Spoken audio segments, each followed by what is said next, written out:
Scooby-Doo, Scooby-Doo, Scooby-Doo. On this episode of the History of the Chorus podcast with Curtis and Josh, we take a look at the band from Mississauga, Ontario, Canada, known as The End. Make sure to follow us on Twitter at IsSurviveByPro for news and latest episode postings. And make sure to subscribe to the show, leave us a 5-star review, and write us a comment on YouTube or whatever podcast service you're using. And if you'd like to see us do some live streams, leave us a comment or tweet us the keyword stream. Now, without further ado, let's start the show. The devil is in Atlanta, army surrounded.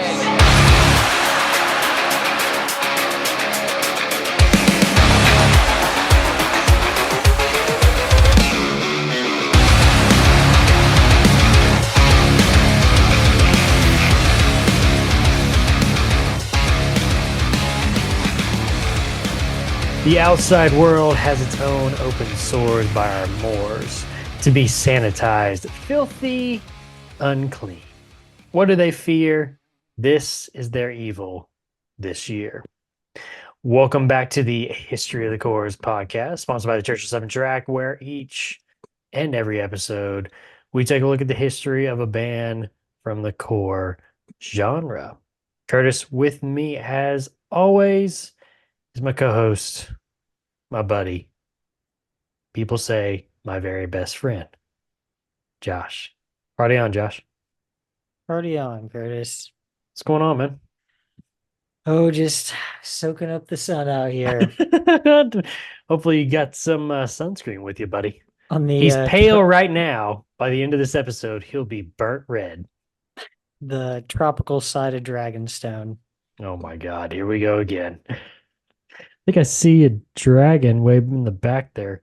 Huh? Look out for that. What did that guy say? Dragon! Which is funny because he's like, hey, look, a dragon's wing. No, nothing else is going to follow. Oh my God, it's a dragon!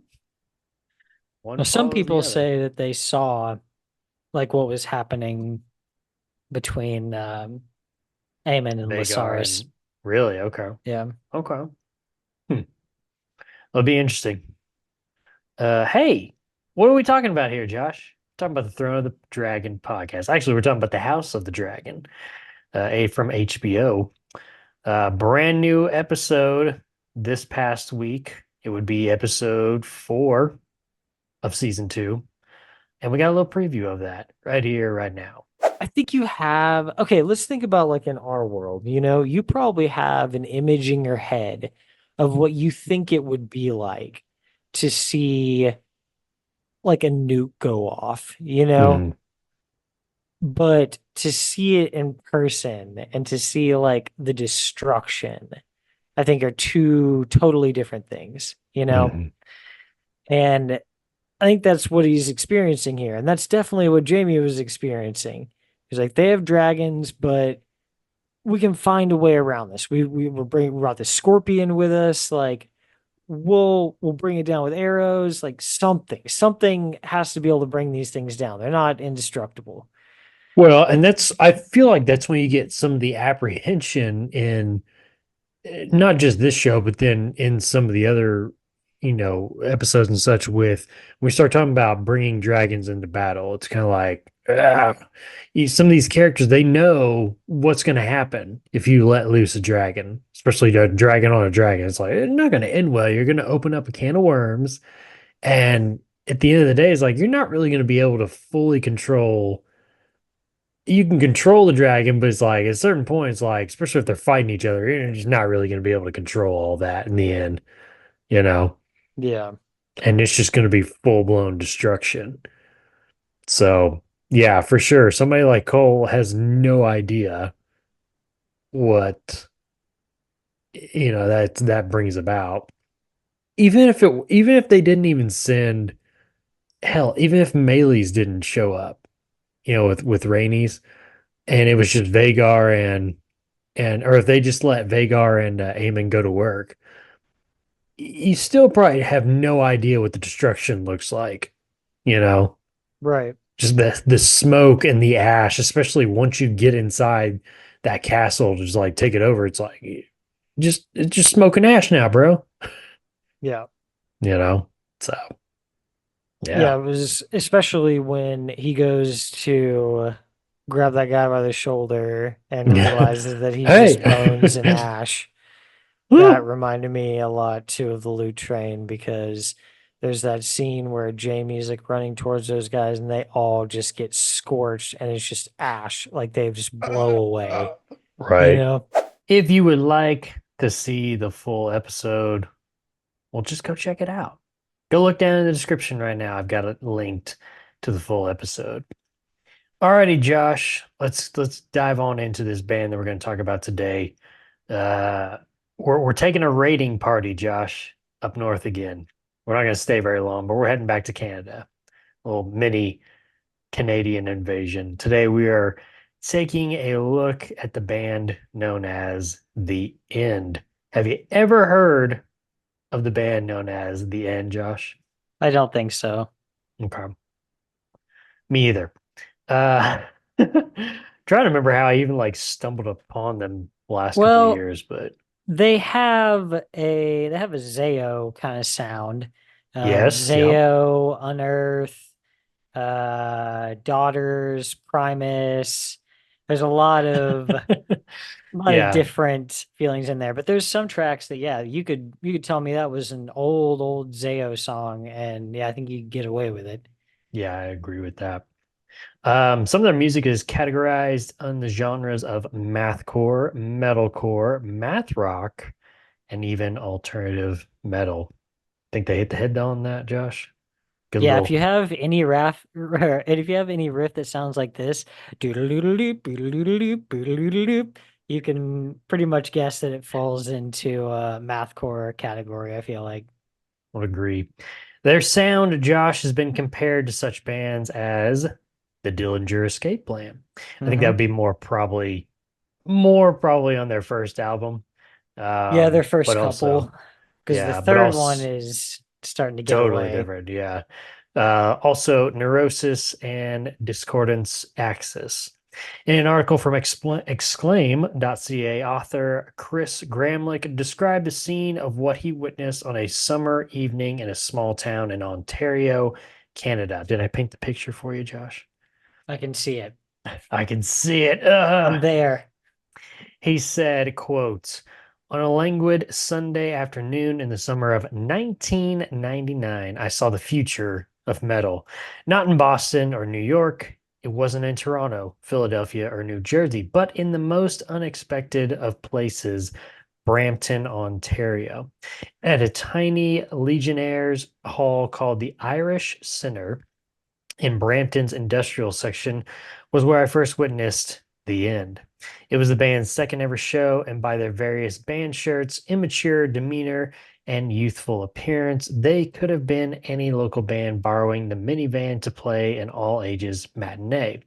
That was, of course, until they started playing that was, of course, until they started playing. In a short, terrifying set of aural and visual obliteration, the end unleashed a collision of frantic grindcore style runs, unorthodox jazz inspired chords, blood curdling screams, flailing limbs, and nearly decimated gear. Nice. Checks all the boxes. That's what we By love. the by the end of their set, guitarist Andrew Hercules sat slumped on the floor, blood pouring profusely from a cut on his head. He'd been tagged by a stray, flailing guitar during the performance. The end had served notice that they were ones to watch. Formed in Mississauga, Ontario in 1999 by vocalist Tyler Simrick, Palmatier, guitarist Steve Watson, and Andrew Hercules, bassist Sean Dooley, and drummer Anthony Salajaco. The first year, Josh would be spent playing local shows and writing, recording, and releasing their self-titled EP through Unfortunate Fall Records, which included such songs as Silhouette, Laceration, The Opposite, Predicate, and Entirety Infancy. Now, that EP would gather the attention of Canadian label Redefine Records, who would sign and commission the young band to begin writing their debut album, 2001's Transfer Trachea Reverberations from Point. False, Omniscient, Redefine Records. That's a lot. That's a lot to say. That's a Title mouthful. two, is that title too much, Josh? It's a little much.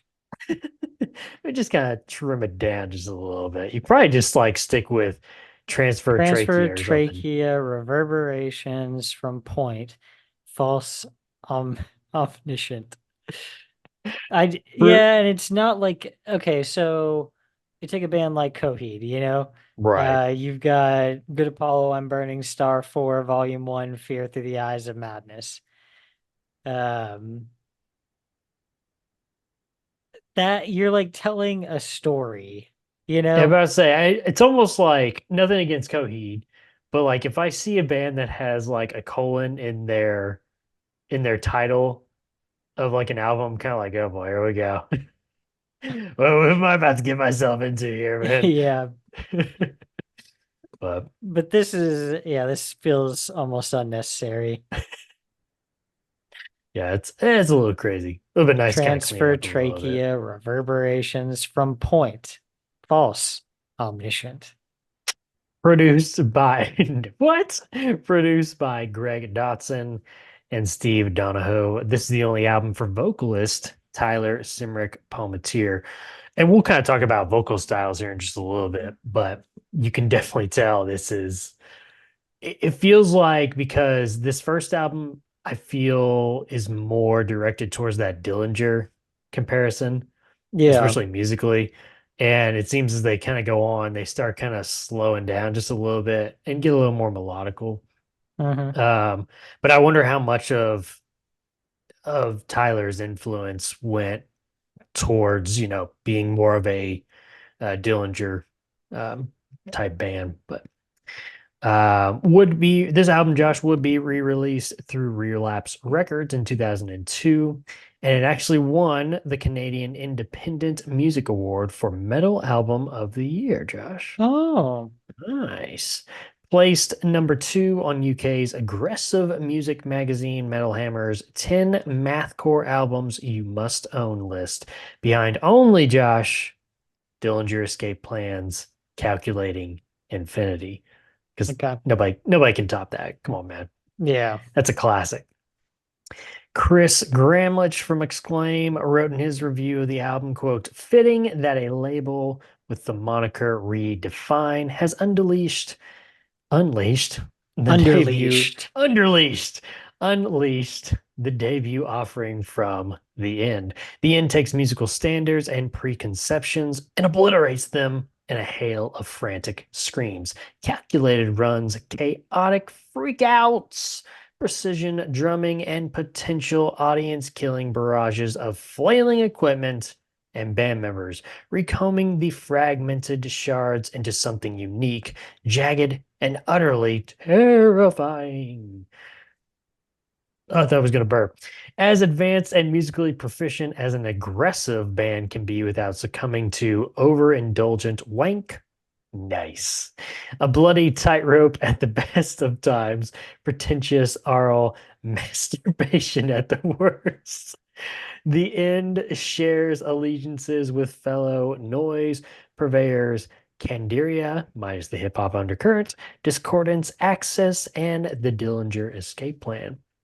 However, unlike many in the complicated core tech noise scene, which has degenerated into a slew of imitators and few innovators, The End manages to do something unique, in the process staking their claim for potential greatness. Transfer Trachea is laden with non-stop, almost grind tempos, melodic yet unnerving segues, electronic expulsions that verge on ambience, bizarre and unorthodox runs, and some of the heaviest eclectic riffing and structures to ever assail unwary listeners. However, while the whole thing could veer hopelessly out of control at an instance, killing and maiming everyone within earshot, The End seamlessly hold this volatile melange together through sheer musicianship and a surpassing ease of execution. Nowhere is there more ably demonstrated than in opener Her Enamourate. The Asphyxiation of Lisa Clare, and Entirety in Infancy, all of which confirm the end's abilities to defy, create, and challenge. Songs on this album include Her Enamorate, Opalescence 1, Opalescence 2, The Asphyxiation of Lisa Clare, For Mankind, Limited Renewal, Sonnet, and the finale, Entirety in Infancy. One word for you, Josh, to describe this album. Chaos. What? I said it's pretty chaotic, but it's not on the level of like it's not Daughter's chaos. Okay, okay, okay. Yeah, it's still very like you can tell, like you can follow along pretty easily with what's going on. Like in something like Daughters, you're like, okay, I really got to pay What is attention here, happening? or most of this is going to slide by me. Well, that'd So be a fun episode. it's still comprehensible, Right. especially like even to somebody who wouldn't be a musician, because we've talked about before, some bands are just almost more music for musicians because you're not Right. going to appreciate or get what is going on there at all. And there's nothing catchy or really hooky about it that would draw you to it other than those technical aspects. But Yeah. Oh shoot, there was something else I was gonna say. I cannot remember now. Did you have anything else for this album, Josh? no, I mean, I think this one's probably my favorite one. Um, because like you said, it slowly gets a little bit more melodic. The next album is Mhm. really good too, but after the first few songs on the third one, I was like, okay, yeah, no, this is taking a turn and I don't care to be a part of this It anymore. was, yeah, and it's kind of interesting, like why, like I'd like to know why they decided to go in that direction, you know? I got to imagine at least a few member changes. Yeah, well, I think really, I mean, I can look at my notes and we'll probably get to it later on, but I Was felt it like the just only their one, vocalist? I felt like the vocalist was really the only one that changed.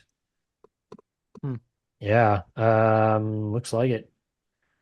Yeah, so that's kind of like interesting that, I mean, unless he was just like a big driver in that or something, I don't know. Because, I mean, obviously this album was success, at least up there in Canada for them. So it's like, why kind of like deviate from that? Unless you just feel like we can't really, like it's been done. So Yeah. like we can't like, how far is this really going to take us? But I feel like too, like in that early 2000s, like mathcore was, I mean, it was in its prime, I feel like. So you would have had like probably an easier time then than compared to like now of Yeah. making it work. So it is just kind of interesting to like listen to this one and then gonna listen to like a few songs off of their final one, Elementary. It's like, oh, this is the same band, really? But Yeah. No, it's almost night and day. yeah, I do actually, now that I think of it, because there is a little bit of singing at the end of Entirety and Infancy. Um, or at the beginning, I think actually. It's somewhere in that song. So then now I say that it makes me wonder if somebody else inside the band does have a little influence on that then of, hey, we should probably bring some more like singing into it, you know. But Yeah. What year was the last album? 2007. Okay. Yeah, I mean, we're getting there. We're Yeah. getting to a much more melodic side of a lot of these kind of genres. Yeah, I agree. Anything else, Josh, for their debut album? Don't think so. Transfer Trachea. How about that album artwork? What is that? I'm wondering if it's supposed to be like something medical. Yeah, is it like a spleen or something? I don't know. Yeah, I don't know, man. It's That's what I wondered. gross. Ew. I don't like a gross album cover. Sometimes you look at an album cover and a band like goes for shock value or something, but I don't like an album cover that's like you look at it for a second, you're like, oh my God. It's like it's almost it makes me kind of think of like a 3D image of yeah, I don't know. Maybe like a tendon or something. I don't know. Yeah, I it looks really don't know. disgusting though. I don't know what it is. Unsettling. Well, all right. That is their debut album. Success from that debut album, Josh, gave the band the opportunity to join 2 US tours. The first with the Abandoned Hearts Club, then followed that up with a tour with Between the Buried and Me and A Life Once Lost. Not a bad tour, buddy. Not a bad tour at all. A year after the release of their debut album, vocalist Tyler Simrick Palmatier would depart from the band, later forming the sludge metal band known as Mare. In his place, the remaining Yahoo. In his place, the remaining members recruited Aaron Wolf, who was a devoted fan of the band at the time. In 2002, would also see the band continue to rise through the Canadian ranks, receiving a record deal with Relapse Records, based off the success from their debut album and the potential that the label saw in the young group. Now, in between touring, the band would begin to write material for their sophomore follow-up, which is 2004's Within Davidia from Relapse Records. Produced by Pierre Remillard, this is the first album for Aaron Wolf on vocals. I will say, we just talked about album artwork. I do like the album artwork on this one. It's, kind of that picture of like that kind of older house in the background. Um, just trying to pull it up real quick. Yeah, That's that pretty was kind cool. of a creepy feeling. It makes me it's definitely different, but look up real quick, Disfiguring the Goddess. Okay. A specific album or Yeah, I believe it's Circle of Nine. nothing's coming up. Okay. It's an older one. Nice. Does it make you think of that or something? Yeah, just I mean that's why I said it's like I can very see that, yeah. different, but like there is something about those like old house kind of black and white pictures for album covers that give them a very creepy vibe. Oof, that's rough. I'm just gonna take two Oh, seconds to plug Disfiguring the Goddess, the Circle of Nine album, and Black Earth Child. plug over. Plug over. Author Corey from Lambgo.com wrote in his review of the album, quote, according to the press release, Within Davidia is a concept album, but the band insists that they merely wanted to make all the songs somehow relate to one another, which equals cohesive far more than concept in mind. I mean, whatever. That's kind of a concept album. Either way, the end. What's up with Canadians? Their concept of concept albums is just kind of, you know, it's now you're talking about Shane Toll and Silverstein not really I don't think they understanding. know what a concept album is. Is it a language barrier?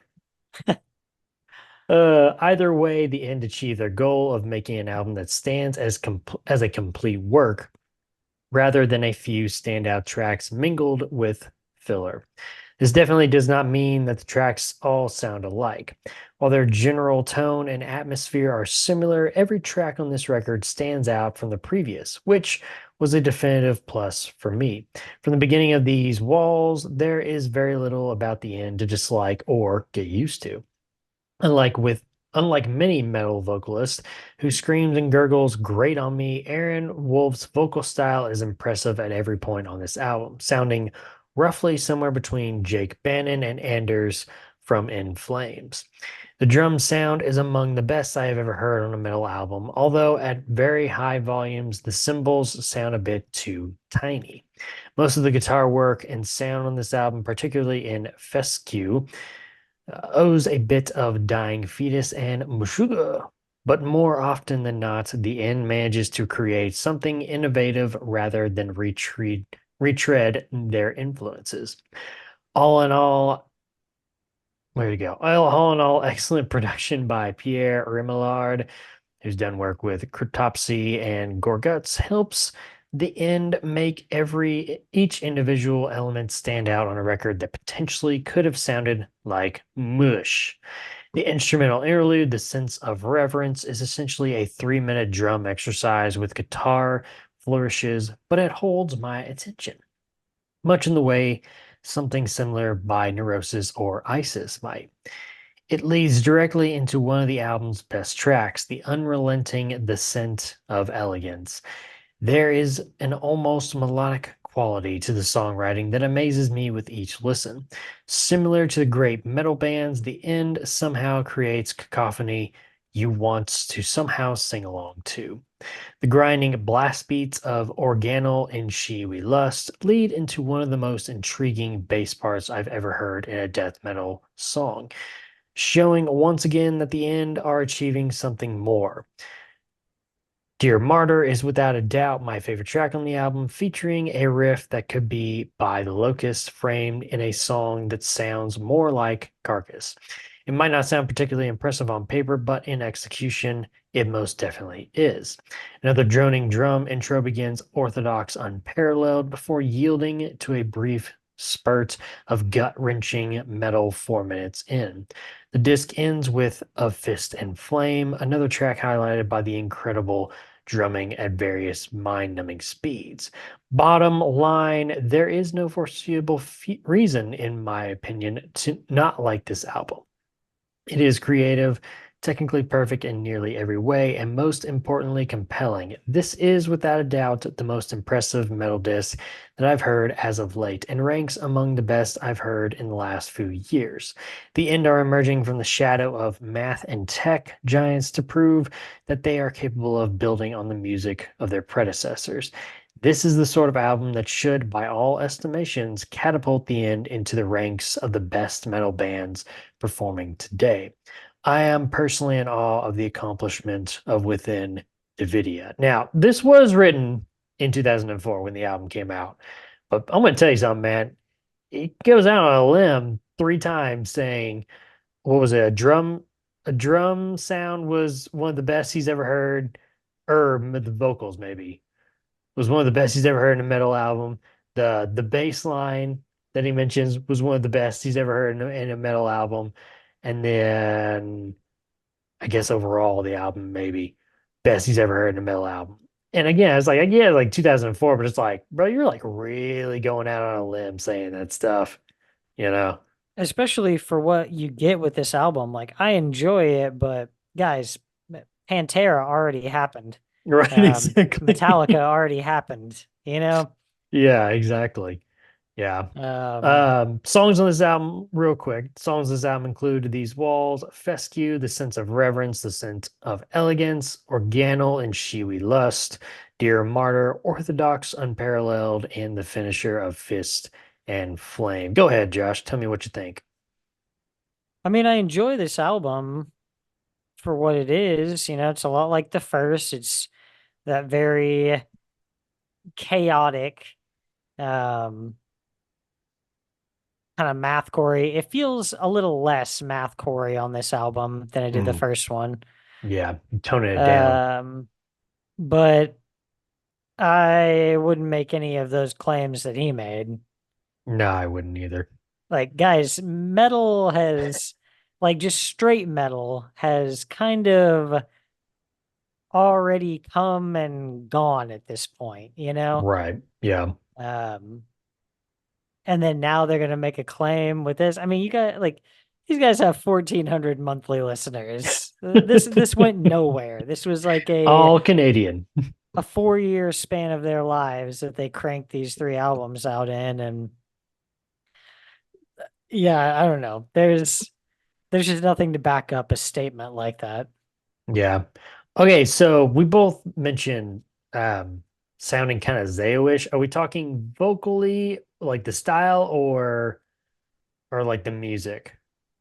music, and there's only maybe one or two songs that I feel like vocally he gets in that Zayo place a little bit. Not with Dan's lows for sure, but just the shrillness of it.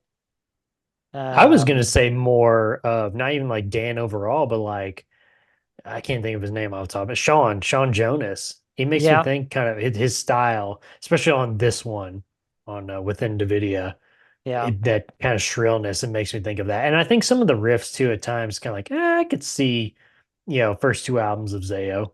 yeah. You know, Get back at us, Sean. We'd love to interview you.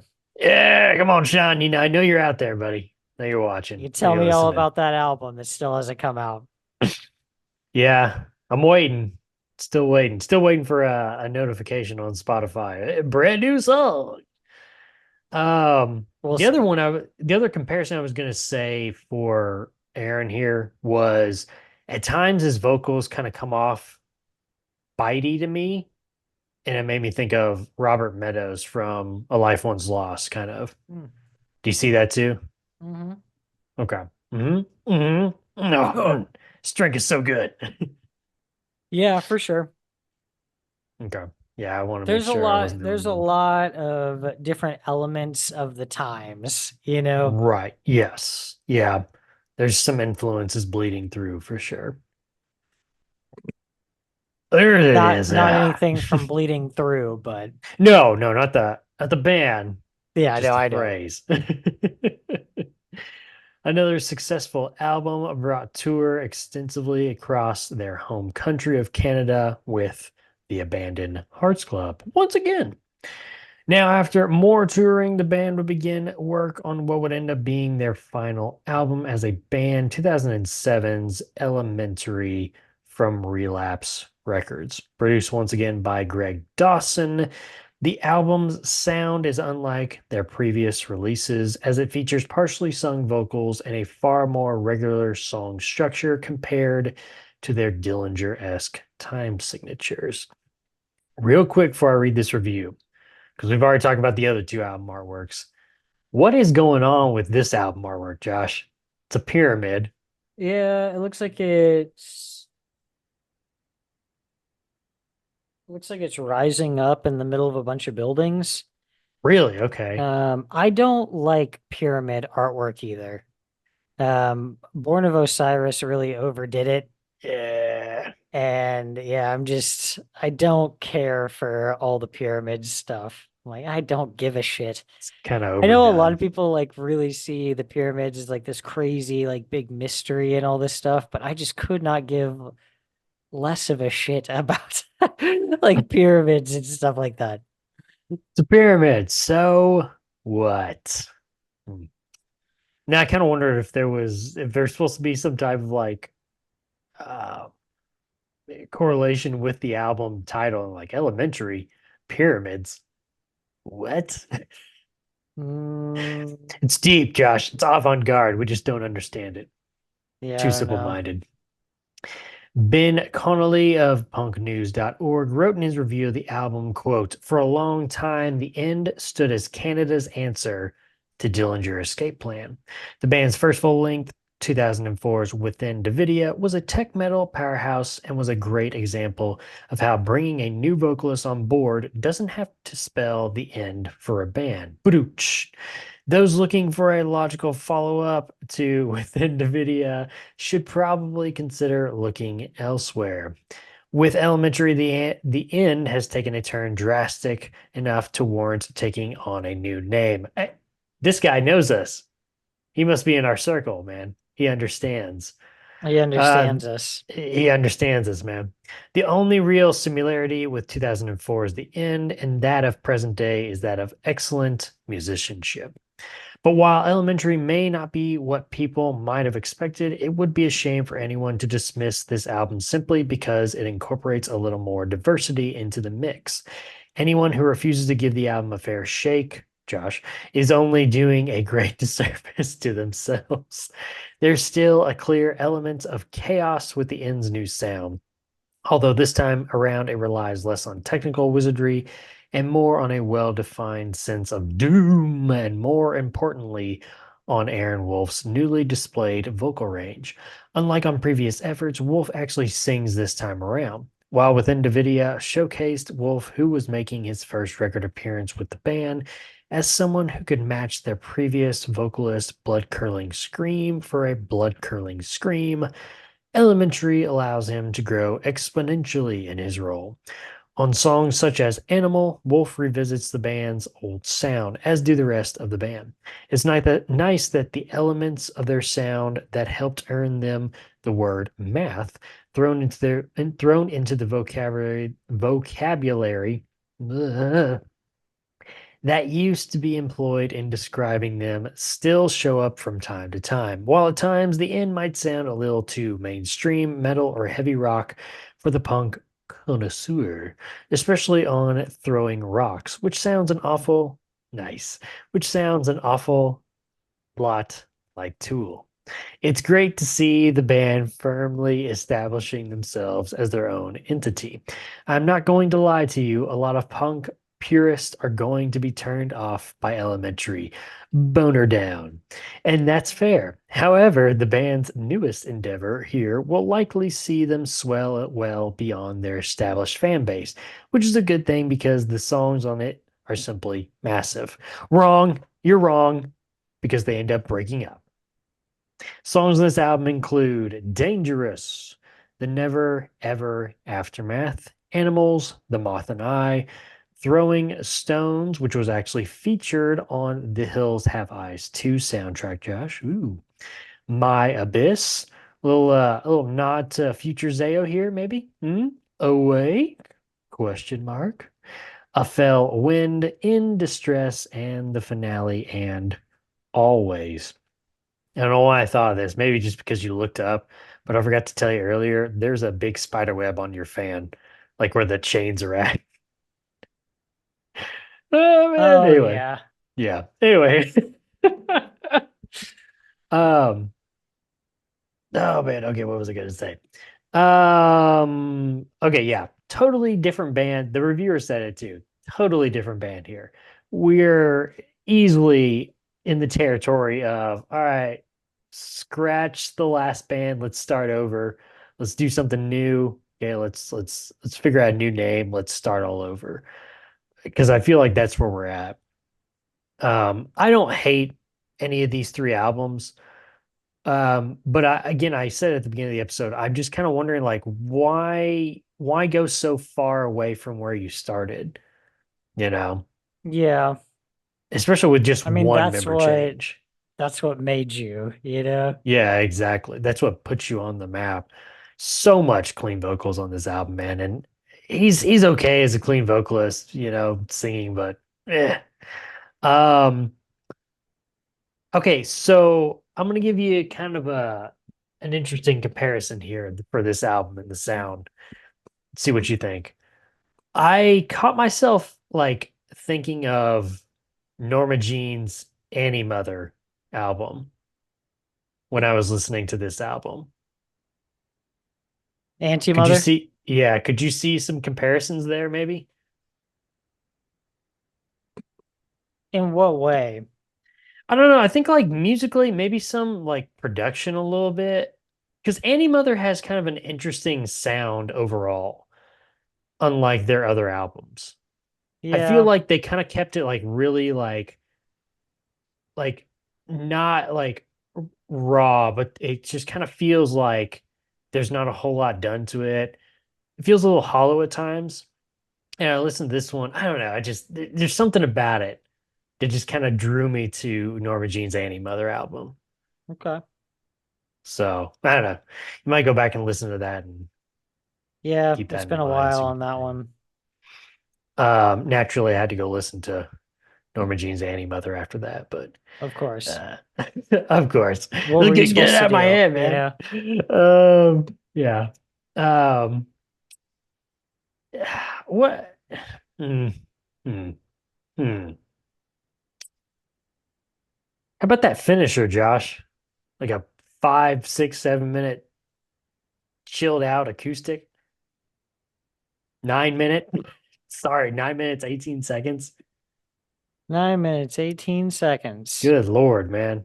A little too long for It's a me, little man. It's a much. little too long. Yeah. What do you think of the final album here, Josh? Um, Mm, I mean, my personal preference, like, I don't care for it because this band already gave me what I wanted from them, which was those first two albums. And so this one doesn't work as well for me. right. There's some good music stuff in here, I was going to but ask you musically overall, what do you think too? yeah, Because I know we could probably throw out the vocals and some of the lyrics. there's some cool riffs, but yeah, just as a whole, like if they had put this album out first, I don't know that this would be something I was into, especially past the first few tracks. Like you get past halfway in the album, it's over. Like Right. it's done. Yeah. Yeah, I agree, man. Well, we know what happens after this, Josh. They don't put out another album. Late in the year of 2007, after the release of their third and what would be their final album, the band was preparing to hit the road to support Between the Buried and Me. But, Josh, it would be announced by the band that they would be pulling out of the tour, citing the departure of a guitarist, Andrew Hercules. He's like, I can't, no, I'm not doing this. I don't like it. I don't like Yeah, where this is going, man. I'm not going this Which is direction with you possible. guys. Very soon after his departure, the band would break up without saying that they were breaking up. Hmm. Tell me you're breaking up without telling me you're breaking up. As basically, Josh, the band just kind of faded away into the history books of core genre lure. And that's it. You get nothing else from them. No updates. No, hey, we're getting back together in 2023, or anything like that. They just fade away, man. Which, to be honest with you, probably for the best, right? Yeah. Just go out. You don't need to tell us anything. Just fade away, bro. It's all good. Overall, Josh, as a whole, give me a final thought on the band known as The End. I mean, This is the end. yeah, first two albums are good. Third, I just feel like they started messing a little too much. Are we Blindside now? Are we time travelers and we're stealing some stuff from Under Oath's Disambiguation? Um Okay. are we like some of the clean vocal stuff? I'm like, are you trying to be like Seosin or Chiodos? So I don't know. Musically, it's still there. I feel like they still had a good thing going, but yeah, the direction they go with the vocals, like this is like listening to a heavier, more jammy version of like the Almost because Aaron Gillespie is the vocalist, Still the you know? vocals, yeah. Okay. All righty. Check them out if you wanna hear it for yourself. Want to decide for yourself your final thoughts on it. Just go listen to the band. They're up on Spotify. All righty, Josh, let's get on out of here. Make sure to follow us on Twitter at @IsSurvivedByPro for news and the latest episode postings, not just on this show, but our other shows as well. We have the History of the Core's After Hours podcast, where I sit down with my good friend and avid listener of this very podcast, Eric, and we go back and discuss some of the bands me and Josh have already talked about more in a chilled out kind of interview with a fan type thing.